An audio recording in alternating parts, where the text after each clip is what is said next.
네, 앞서 전해드린 것처럼 국내 코로나19 신규 확진자가 95명이 늘었는데요. 코로나19와 관련된 전반적인 내용들 전문가와 함께 짚어보도록 하겠습니다. 유병욱 순천향대 서울병원 가정의학과 교수 스튜디오에 나오셨습니다. 어서 오십시오. 예. 자, 신규 확진자가 전날 61명까지 감소를 했었는데 어제 다시 95명으로 30명 이상이 늘었습니다. 이제 주말에는 대체로 진단검사 건수가 좀 줄어들기 때문에 확진자가 좀 주는 편 아닙니까? 근데 이번에는 좀 늘었습니다. 이 부분에 좀 어떻게 보시는지요? 아마도 요번에 추석 연휴를 앞두고 네. 조금 불안감이 있었던 분들이 미리 찾아서 검사하셨을 가능성이 높습니다. 제가 아주 오래간만에 지난주 토요일 날 오전에 선별 안심진료소에서 근무를 했거든요. 예. 확실히 검사하러 오신 분이 줄긴 했습니다. 하지만 최근에 이 검사와 별도로 환자분이 발생하는 걸 보면은 정말 어디서 환자가 발생한지 감이 오지 않습니다.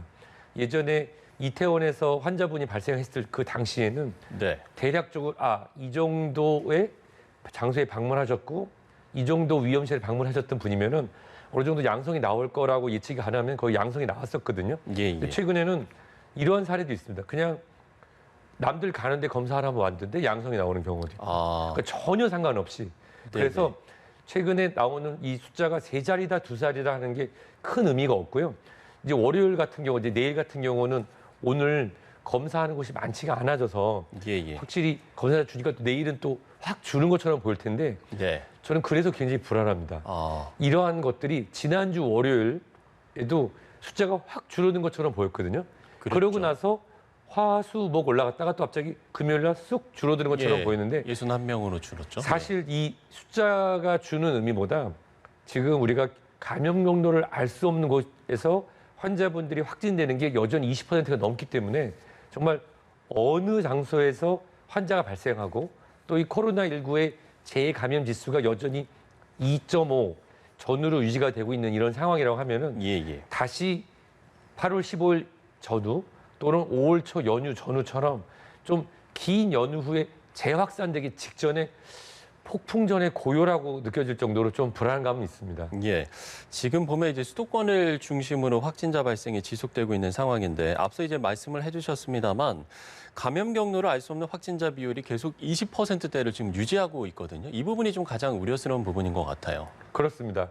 코로나19의 특성을 우리가 많이 알고 있어요. 요즘은 일단은 마스크 착용을 안 하거나 오랜 시간 같이 밀폐된 공간에서 말씀 나누거나 식사하시거나 또는 우리가 알 수 없는 상태로 집회라든지 사람들이 많이 모이는 곳에 간다면 발생을 할 가능성이 높다는 건데 문제는 그래서 감염이 돼서 내 몸에서 코로나19 바이러스가 재생산해서 누구를 감염시킬 수 있는 그런 상태가 됐는데도 불구하고 10분 중에 3분에서 4분은 증상이 전혀 없어서 본인이 코로나19에 감염 또는 발병해서 누구를 감염시키는 상태인지 모르는 분이 있다는 거죠. 그러니까요. 예, 그런 상태가 있다는 걸 알기 때문에 아까 권준욱 그 본부장 얘기한 것처럼 이번 추석은 불필요한 외출을 하지 않아야 된다. 즉 보통 우리가 민족 최대의 명절인 추석에 인구의 거의 한 60% 이상이 이동을 하고 그리고 80% 이상이 외출을 준비를 하기 때문에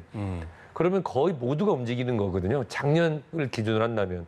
그러면 이런 감염 경로를 알 수 없는 사람 확진자가 20%인데 코로나19에 감염되어서 내가 발병까지 돼서 누군가를 감염시킬 수 있는데 증상이 전혀 없는 사람이 현재까지의 국내 통계만 봐도 10명 중에 4분 정도가 되니까 그런 분들이 터미널, 식당, 유흥시설, 숙박시설에도 누군가와 만난지도 모르는 지금은 어디 가면 적고 기록도 하는데 그 추적도 불가능한 상태가 바로 추석부터 진행되기 때문에 조금 우리가 모두 개인 방역과 이동을 자제해야 될 것 같습니다.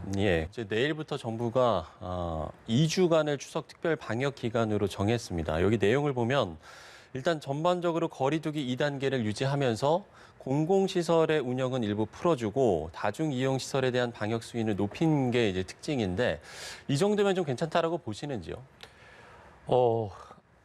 유럽이나 미국의 사례를 보면 지금 걷잡을 수 없는 그런 환자 확산세가 있습니다. 근데 그런 것을 분석을 해보면 여름 휴가, 그다음에 코로나19로 인해서 마스크 착용이 덥고 습한 시기에 굉장히 어려웠던 점, 예. 즉 사람들이 밀집됐던 부분하고 직결되거든요.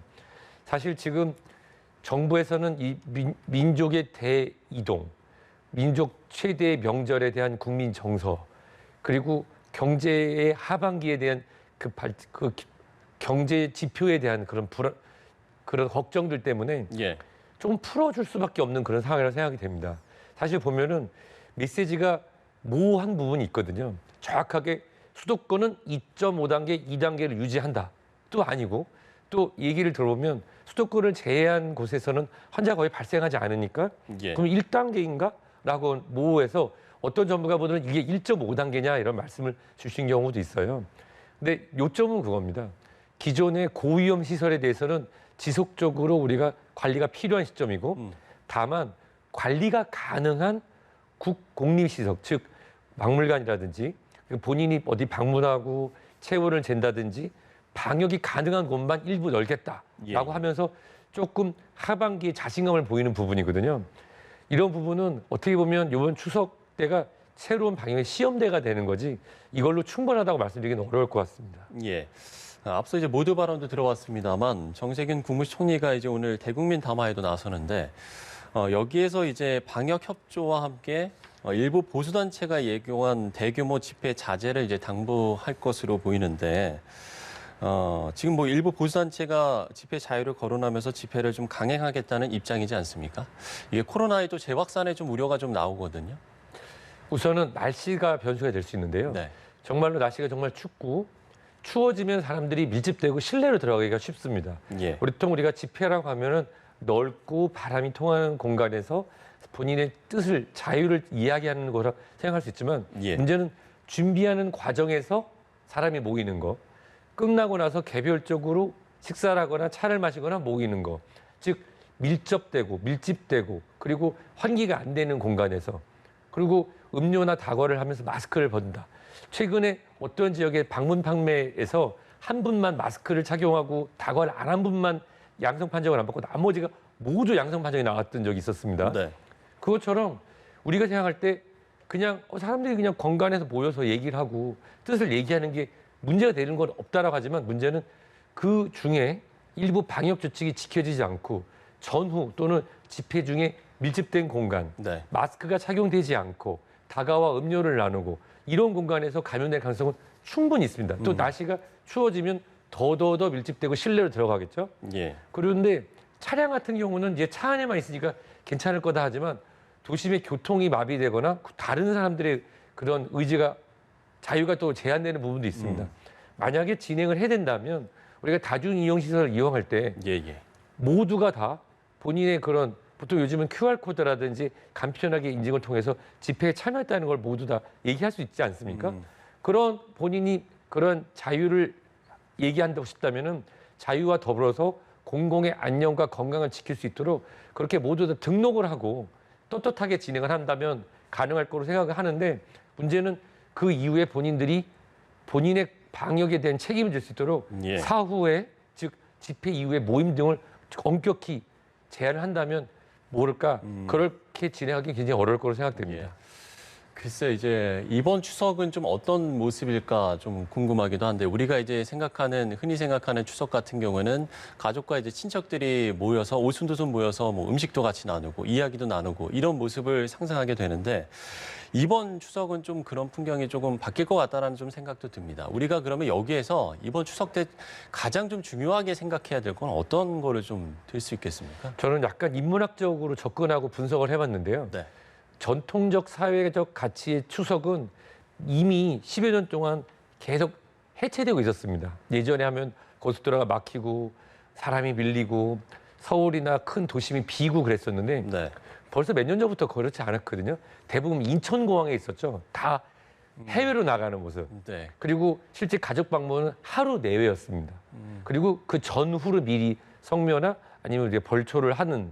그래서 이미 전통적 의미의 이런 것보다는 이런 하나의 추수감사절과 가족과의 즐기는 핵가족화의 인문학적 부분인데요. 그렇기 때문에 어떻게 보면은 전통적 추석의 의미의 방역의 중심보다는 축캉스라고 말씀하셨던 국내외에 사람들이 모여서 또 다른 여름 휴가와 그러면 더 짧은 시기에 더 많은 사람이 밀집될 수 있는 그쪽에 방역이 모여든다고 생각됩니다.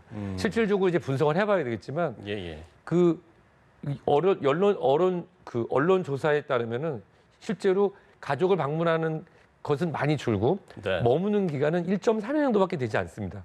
그럼 나머지 그 긴 휴가 또 월요일 또는 화요일 미리미리 연가를 붙여서 오래 휴가 가신 분들은 예. 전부 다 우리가 휴가지를 가거든요. 근데 여름 휴가가 3주, 4주 동안 있었던 게 밀집됐다가 늘어나서 8월 전후에 이런 집회와 더불어서 증폭돼가지고 우리가 제2의 유행을 맞이했는데 예. 짧은 시기에 더 많은 사람이 모이고 그렇게 된다고 하면은 실질적으로 이 방역의 핵심은 이 휴가지와 또는 우리가 휴식하는 공간에 우리가 중점적이 될 것 같습니다. 예. 대부분 다 숙소에서 모이는 게 아니라 식사를 위해서 나가거나 사람이 밀집되게 된다면 그러한 지역에서 큰 확산이 될 가능성이 굉장히 높거든요. 예. 뭐 이번에도 보니까 추석 연휴 동안 국내 공항에 96만 명이 이제 몰릴 것으로 이렇게 예상이 되더라고요. 그래서 이 부분도 좀 우려스러운 부분인 것 같습니다. 저희가 국외 상황을 좀 백신에 대한 이야기를 하나만 좀 짚어봤으면 좋겠는데 중국에서 아직 검증이 끝나지 않은 코로나19 실험용 백신을 접종을 해서 이게 좀 우려가 커지고 있는 부분인 것 같습니다. 아직 이게 검증이 끝나지 않은 백신은 부작용 위험성이 당연히 높은 거 아니겠습니까? 그렇죠. 우리가 1상, 2상, 3상이라고 하는 안전장치를 만든 거는 네. IRB라고 해서 임상실험을 진행하는 데 있어서 그거에 자발적으로 참여하는 분들에 대한 안정성과 그분들의 권리를 보호하기 위해서 진행하는 겁니다. 1970년대 중반에 이제 닉슨 대통령이 낙마를 하고 포드 대통령이 나오는 워터게이트 사건이 있었는데 그 해에 그 인플루엔자가 유행을 했거든요.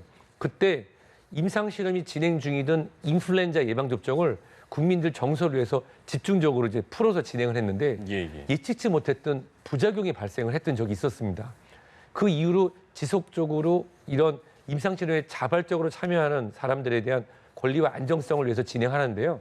보통 3상이라고 하는 것은 최소 3만 명이 여러 다른 지역에서 검사가 진행됐을 때 안정성 그리고 그분들의 충분한 유효성을 평가하는 건데 그것이 진행되지 않은 상태로 백신이 진행된다고 하면은 그거는 국민 생명을 담보로 예방접종은 건강한 사람이 더 건강하기 위해서 진행하기 때문에 최근에 우리가 보였던 유통망의 그런 부분에 대해서 우리가 걱정하는 바가 있지 않습니까? 사실 그렇기 때문에 중국 정부에서는 좀 더 투명한 그런 백신에 대한 안정성, 효능에 대해서 같이 전 세계를 공유를 하는 것이 자국민 보호뿐만 아니라 전 세계에 앞으로 중국에서는 이런 얘기를 했었거든요. 백신이 이렇게 통과하게 되면은 제3세계 국가에 지원하겠다라고 했는데 그렇다고 하면은 아프리카 등 백신의 자주권이 없는 나라는 아프리카에 이런 백신이 공급될 때 안정성까지도 좀 고민을 해봐야 될 것 같습니다. 예, 중국의 백신 이슈까지 저희가 좀 짚어봤습니다. 앞서 이제 정 총리도 이야기를 했습니다만 저희가 코로나19로부터 정말 안전한 명절을 좀 보낼 수 있도록 함께 노력해야 되지 않을까라는 생각이 듭니다. 유병욱 순천향대 서울병원 가정의학과 교수와 이야기 나눠봤습니다. 오늘 말씀 고맙습니다.